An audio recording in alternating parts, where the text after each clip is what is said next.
Hey there, Heather, ho there. It's Jeff Cutter Diamond. Welcome you to the Round 1 review / Round 2 preview of the NCAA SuperCup. It is a big time and all that. So, give you the format of how the 6-14 tournament came, and then by bracket, I will explain what games have happened. So, 64 teams came into the tournament. Now, because my PS2 conked out and I got a PS3 instead, I've been using PS3, the NCAA Football 14 engine, not the NCAA Football 11 engine. So, thus, things were changing. You know, you'll see different graphical things for obvious reasons, which is kind of cool and all that. But the simple fact is that using the real life statistics, certain conferences got a certain number of automatic bids, and then the other teams got in by wild card. So there would be 49 teams that got in automatically, and 15 would get wild cards and all that. The faster you qualified, the better. And those 16 seeds would basically be like wild card people, conferences that don't really do that well. So anyhow, after the 6-14 field was filled, then using randomization and all that, I put teams in certain seeds and all that. There were some neutral site games and all that. Like the higher number in the first round, the higher number seed hosts on their turf. Like Georgia, for example, would host at Stanford Stadium and all that. Round of 32 onwards, games would be at neutral sites and all that. So there were some teams that actually the stadium was not adequate enough, or their home stadium was basically what a bowl stadium was. Boise is one major example. Boise would have hosted as a 7 seed the first round. But the problem was that Boise is hosting the famous Potato Bowl, or the Idaho Bowl, if you will. And so because they're hosting a future game, that Boise can't double host a venue. So then it goes to that hosting goes to the other team. For example, number 8 Texas San Antonio couldn't host at home against Louisville, but Louisville Stadium was pretty good because of that. Yeah, San Antonio because of the Alamo Bowl. So Louisville hosted the game, but there were some that neither side actually had relevance. So they went to neutral site, and normally it would be like randomization, maybe a Division I AA student, and maybe a stadium of a 1A school like Miami or Florida that didn't get into the tournament, but they get to host the game. But because NCAA 14 does not give you stadium randomization, then I just had to go through each stadium. There were some stadiums that were not affiliated with bowl games and all that, so they got the games. So anyway, going through the brackets now. The Sugar Bowl bracket is first, and the overall number 1 seed, that being Georgia, took on Brigham Young at home and beat them 35-21. BYU put up a fight, as they usually do. So Georgia advances to the Alamo Bowl in San Antonio versus the Louisville Cardinal, who crushed San Antonio 31-13. So Georgia will take on Louisville in the Alamo Bowl in San Antonio. The winner of that game goes to the Sweet 16. Finishing out the top half of the Sugar Bowl bracket, number 4 North Carolina, in a neutral site, crushed Kansas State into fine powder of 35-12. So they will be going to the Belk Bowl in Charlotte, North Carolina, which they will host. And they're the better seed against the Cincinnati Bearcats. The 5 seed Bearcats took out number 12 Western Kentucky 30-14 on home turf. So Cincy will face North Carolina at the Belk Bowl. Now, of course, one of the major rules for me is that the first 2 rounds cannot contain any 2 teams from the same conference facing each other. So I had to make some scrambles and all that. Now, Cincy and North Carolina are not in the same conference. They're in the American. Well, Cincy's in the American, North Carolina's in the ACC. So yeah, that matchup would not have happened. Next, in the lower half of the bracket, number 2 UCLA faced Idaho. Now, Idaho is not an IA school in real life, but because they are in the game and App State isn't, App State would have qualified under circumstances. But because App State is not in the game and Idaho is, App State played for Idaho to get a spot, and Idaho got a 15 seed. They hosted at the Kibbie Dome because UCLA's home stadium is the Rose Bowl, and you know what stadium hosts that? What bowl hosts that? So anyway, LA crushed Idaho 24-3. They will be the home team at the Idaho Potato Bowl versus Mississippi State, who shocked Boise at a neutral site, 30-24. I think that was that at Soldier Field? Yeah, it was at Soldier Field. So Mississippi State will face UCLA in Boise at the Potato Bowl. Boise would have had a chance to, if they had won, they would have qualified to host the game, even if they were the worst seed. Kind of like San Antonio in the Alamo Bowl, if they had beaten Louisville. Anyhow, the bottom half of the bracket, South Carolina took on Texas Christian. And what you'll see in the fantastic finishes video at the end of this tournament, South Carolina beat Texas Christian on a last-second touchdown and extra point at Texas Christian to go to the Armed Forces Bowl to face the Illinois Fighting Illinois took care of Duke 42-21 yesterday. So Illinois, the last game of the Sugar Bowl bracket on a Sunday, Illinois will be the host of South Carolina because Illinois is the better seed at the Armed Forces Bowl. So when I look at the top, there's a lot of powerhouses at the top. It could easily be Georgia versus South Carolina in the quarterfinals at the Sugar Bowl. All right, so one bracket down, 3 to go. We got the Orange Bowl bracket. Number 1, Clemson hosted Middle Tennessee, crushed them 35-7. It was no contest. They are going to the New Mexico Bowl and being the home team versus the Baylor Bears, who survived the Ohio University, as in the MAC team. Ohio put a scare to Baylor, but Baylor survived 28-21. So Clemson and Baylor will face each other at the New Mexico Bowl. And so, you know, it's going to be hard pressed. Oh, and to finish off the top half of the bracket, number 4 Oregon State faced Fresno. They had to play in a neutral site because Razor Stadium, I'm surprised Oregon State didn't want to play at Razor Stadium, but they didn't. They decided to go to neutral zone, and Fresno, as the 13th seed, went where the road teams. Fresno didn't want to host either, but Fresno shocked Oregon State 31-28. So they're going to the Wild Wing Bowl in Tempe, Arizona, not the Fiesta Bowl tournament, because the Fiesta Bowl is in its favorite stadium. So they're going to Tempe versus the defending champion Penn State Nittany Lions. The Nittany Lions took care of business against Houston by a score of 38-28. And so, yeah, Penn State wins. They were the defending champs. They won last year's tournament. They're going to the Wild Wing Bowl against Fresno. And, well, you know, that could be a big game for Penn State to get to the round of 16. In the bottom half, you got Wisconsin versus Ole Miss. Ole Miss didn't feel like they could host the game, even though there were 2 seeds. So Wisconsin said, hey, Camp Randall's a good place. But Ole Miss should have known. They lost 28-21 to Wisconsin. So Wisconsin was going to the Heart of Dallas Bowl at the old Cotton Bowl Stadium in Dallas, because the new Cotton Bowl Stadium is Cowboy Stadium. And they will face the Connecticut Huskies, who, as a 10 seed, took out number 7 South Bama 35-7. So UConn moves on to the thing. It's going to be big. It's going to be big for me, Bill Lang, Jeff Tractor, Schwarzenegger, Eric Bender, Adam Bender, Mike Love, Ed Diamond, Aaron DeMarin, Chris Morrison, Tracy Hiltz. Now, the reason why I'm saying those names is because UConn is the created team that Canada State is. Now, of course, with NCAA 11, you can create a team easily offline, and that's why Canada State was created. But unfortunately, because NCAA 14 has Team Builder online, and of course, you know, it's 24, it's getting like 8 years old, so like you can't, it doesn't have the online capabilities. So thus,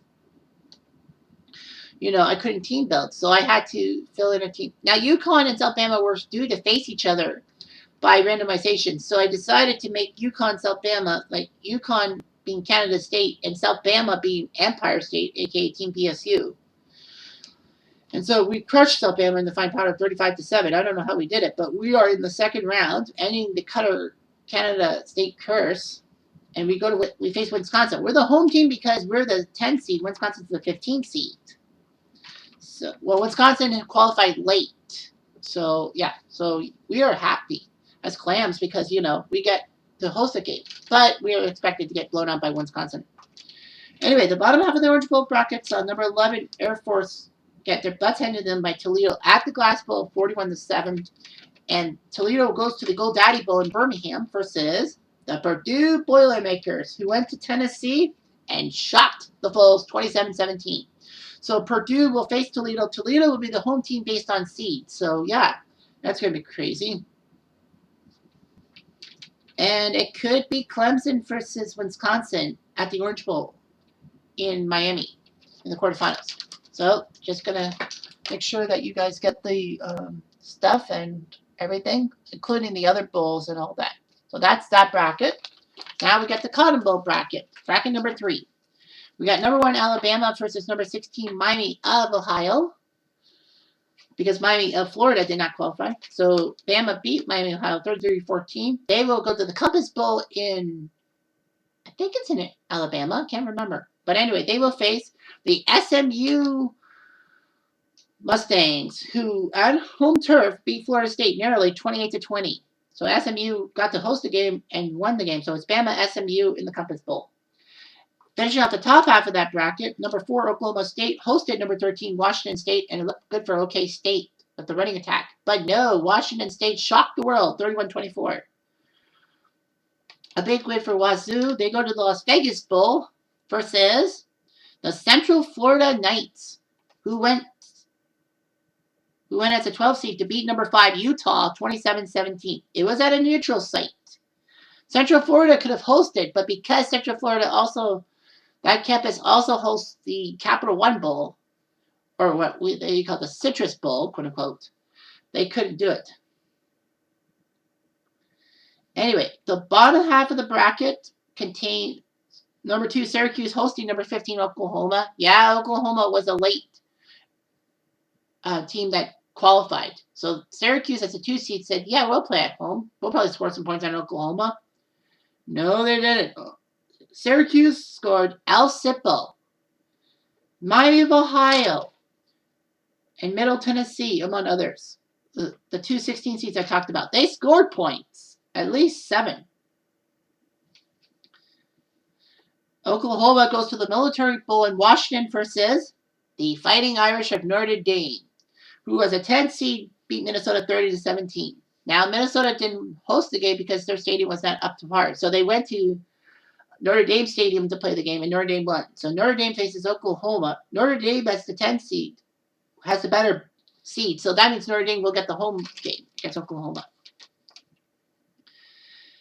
The bottom half ends with Ohio State, the 3 seed, taking on number 14 Eastern Michigan on OSU turf and winning 48-14. So that was a big win for OSU against Eastern Michigan. They will go to the Big Ten. The venue for the round of 32 matches, the Big Ten championship thing in Indianapolis, which is weird, but it is what it is. So Ohio State, as the 3 seed, will get to host the round of 32 game, and guess who they get? The University of Southern California, USC, who as a 6 seed took care of Wyoming 42-21. So SC versus Ohio State in Indianapolis, OSU will be the home team. Now that's crazy how Oklahoma, Notre Dame, OSU, and USC are in the same 14 bracket, and one of those teams will be going to Dallas in the Cotton Bowl at Cowboy Stadium. And they're going to face each other, whereas Bama probably might have an easy road to Dallas. Who knows what could happen. All right, so that's another bracket down. Next is the Rose Bowl bracket. Michigan, the 1 seed, took care of number 16 North Texas 35-21. It was close. North Texas hung with Michigan. Michigan will go to the Little Caesars Bowl in Detroit. Well, they're the home team anyway, based on state and the seed. And they will face the Kentucky Wildcats, who crushed Kansas 58-14. Yeah, Kansas and Kentucky are basketball powerhouses in the NCAA. But the funny thing is, this was football. Now, Kentucky is the only round of 32 team that has suffered a major injury to one of its players. Their halfback, I don't know what his name is, but he's out for the tournament. So Kentucky will have to switch him out with another running back, and that could be critical. I mean, it is Michigan, but still. Yeah, Kentucky was the only team to suffer through that thing. A lot of round of 32 teams actually did have players injured during their round of 64 games, but that was just like, one quarter and basically out of the game, but eligible to come back for the next game. So thus, that's huge. Kentucky has a running back problem. Against Michigan, that will be hard. Washington, the 4 seed, took on number 13 NC State on home turf, and that is the game of the tournament so far. It might be the game of the tournament forever because, if you watch the NC State Washington highlights, I wish I did it as its own game, but I mean NC State Washington, it was horrific to watch if you were a fan of defense. The game actually ended up 42-42, at the end of regulation. It was like, what the H? Both teams scored a touchdown in the first overtime. NC State kicked a field goal to make it 52-49. Washington went for it on 4th down at the 6-yard line. They didn't want to kick and go to third overtime and probably screw things up. So Washington decided, we're going for it on 4th down, which they did, and they got the touchdown to beat NC State and get their spot in the Independence Bowl in Shreveport against the Pitt Panthers. Pitt took care of LSU 2017 at LSU, mind you. Pitt was the 12th seed, LSU is the 5 seed. So at LSU Stadium, Pitt shocked the world, kicking field goal in overtime. So Pitt with a gigantic victory against LSU. So Pitt did their job, beating Washington. I mean, they'll have to deal with Washington. In the bottom half of the Rose Bowl bracket, number 2, Tulane, took on number 15, Marshall. On a neutral site, Marshall didn't want to host, and Tulane couldn't host because, at the time, their stadium shared with the Superdome, home of the Sugar Bowl, so Tulane couldn't do anything. So they went to the neutral site. Marshall shocked Tulane 35-28 to go to the Meineke Bowl in Houston, Texas. Well, it used to be home of the Texas Bowl. And the winner, and they'll face the University of Texas. Texas hosted Iowa yesterday and creamed them 49-23. So Texas will face Marshall in Houston, whereas the other matchup in the bottom half of the Rose Bowl bracket. So number 3, Oregon, at home crushed San Diego State 41-14. So they will go to the Liberty Bowl in Memphis and host against the San Jose State Spartans, who hosted Troy. Both teams didn't have adequate field, so they played neutral site, and San Jose crushed Troy 30-7. So San Jose will face Oregon in the Liberty Bowl.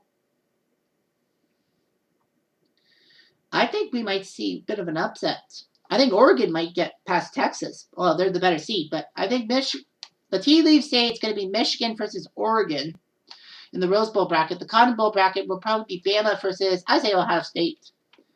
Oklahoma would be close, but I think Bama OSU is a great matchup. So yeah.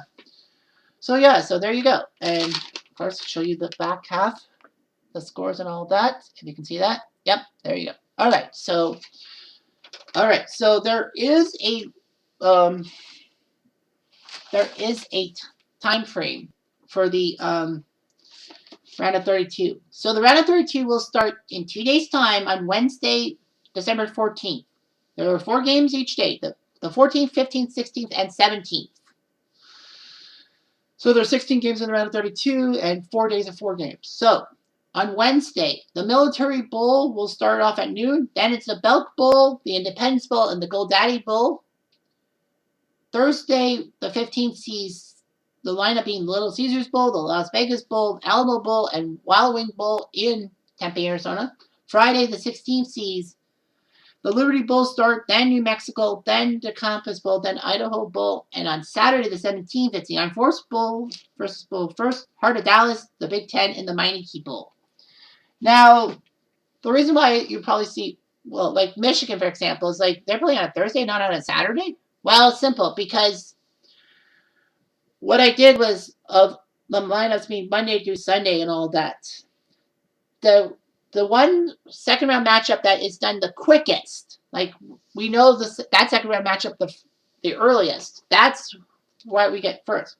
So, for example, the Sugar Bowl, we knew about the Belt Bowl matchup between North Carolina and Cincy first. Like those two teams would be were the first ones to have a matchup, first matchup to be set, and then the Alamo Bowl bracket one with Louisville and Georgia. Well, those games ended the second fastest, and we knew that was the second matchup that we knew. So that's why it goes on the second day, and you can guess. So anyway, yeah, it's going to be a fun tournament, and we'll maybe see some upsets. Who knows? Anyway, I'm Jeff Diamond. Thanks for watching.